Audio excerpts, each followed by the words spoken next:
Hi, my name's Anthony, and I want to talk about a video that PewDiePie made called Forced Positivity on YouTube. Basically, if you haven't seen the video, the premise is, hi, I'm PewDiePie. I've been lying for a long time about how happy I am, and the reason I've done this is to get more YouTube views. And he also says that other people have been doing this, that it's a problem, and that he's going to stop doing it. He's going to be honest from here on out, and that you can trust him as a viewer. And it's just a really fascinating video, a lot of ideas kind of at play there. And I want to sort of unpack it a little bit and address some critiques, I guess, that I have. So what I like about the video is that it is calling to light the fact that YouTubers are different people in real life than they are on screen, right? That's just a basic thing that people need to acknowledge. I also like that it identifies that there can be incentives behind the choices people make about how they present themselves on YouTube. If I'm trying to build my channel and I think that being positive all the time is going to help that, then that's what I'll do. What I don't agree with is the judgments that sort of is attached to that PewDiePie says, I'm not going to do that anymore because I think that's wrong. I think it's kind of lying. I disagree with that. I think that it's not really lying, right? It's sort of self-curation. That's how I think about it. There's a guy named Irving Goffman. He's a sociologist, and he calls this impression management. And this is sort of, he says that this is something that we do all the time. He's a guy from the theater. He says that we put on masks based on different social contexts. If I'm hanging out with my parents, I wouldn't talk or act the same way as I do when I hang out with my friends, right? Those are different social contexts that require different behaviors and different ways of presenting yourself. And I think that YouTubers are just, that's another thing that they have to do, right? They're in a situation where they have to make a choice about how they're going to represent themselves, but they don't really see the context. They know that it's out there, that thousands of people are going to watch them and judge them, and they can't predict how that's going to happen. And that's tough, right? In a social situation, in like IRL, right?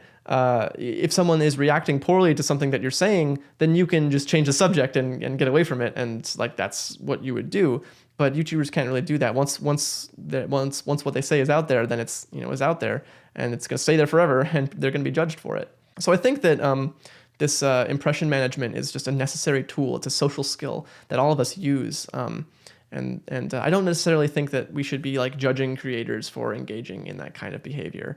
I do think, right, it is important to talk about like why they would act a certain way. If it is for money, then like that's an interesting thing to talk about. But I think it's just sort of a necessary part of the job. It's not like a malevolent thing. Now, basically my issue with PewDiePie's video is that he's engaging in the same kind of impression management that he claims to be critiquing, right? He's saying, I'm not like those people who have to be happy all the time to get views. I'm going to be honest, right? But the thing is, honesty is really like the currency of creators. A brand comes to a creator to sell a product through some kind of sponsorship or brand integration because people don't trust display advertisements, right? You can make more money from sort of word of mouth advertising through creators than you can through display advertising. It's just more bang for your buck.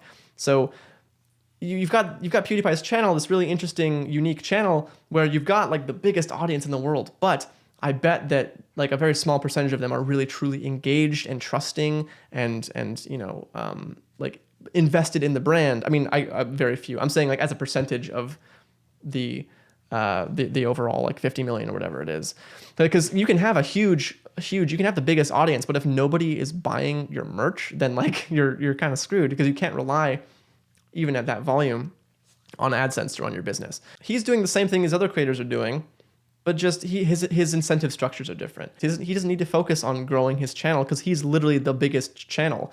What he can do though is figure out how to take that gigantic channel and make people more valuable to him, make his audience more valuable. The way that he can do that is by engendering trust, right? If I were in PewDiePie's position, I would have made a much different video. I would have said, look, I'm not always going to be honest with you guys. I can't be honest all the time because that would be unhealthy for me and it would be unhealthy for you. So here's the deal. Understand that this is my job. I'm a performer. I'm an entertainer. I cannot be fully open with you. There are limits to my knowability. It could have been a great teaching moment to talk about the parasocial relationship that exists between fans and creators and the way that content is sort of shaped by that, the way that creators' businesses really rely on that. ultimately, creators are trust mongers, right? They're selling the trust that exists between them and their audience to brands to sell products. So that's sort of what I wanted to talk about. And sort of on a broader level, understanding the incentives behind someone's content creation, whether it be a YouTube video or a movie or news, right? Or a tweet.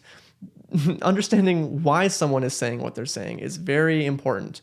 And I think that we need to be more critical of it, especially in this time when, right, our presidential administration is telling us lies, literally directly telling the American people lies about the size of the inauguration. What a petty thing. My goodness. But we understand why, right? Because Trump wants to, wage this war against the media and delegitimize their authority and all this stuff. Like these are the lessons that we can learn from the YouTube space apply to media literacy at large. So that's sort of what I wanted to address. PewDiePie is a really smart dude. There's a reason he's as successful as he is. But I do think I would have made a different video than what he made. Anyway, thanks so much for watching, and I will see you next Tuesday. Bye.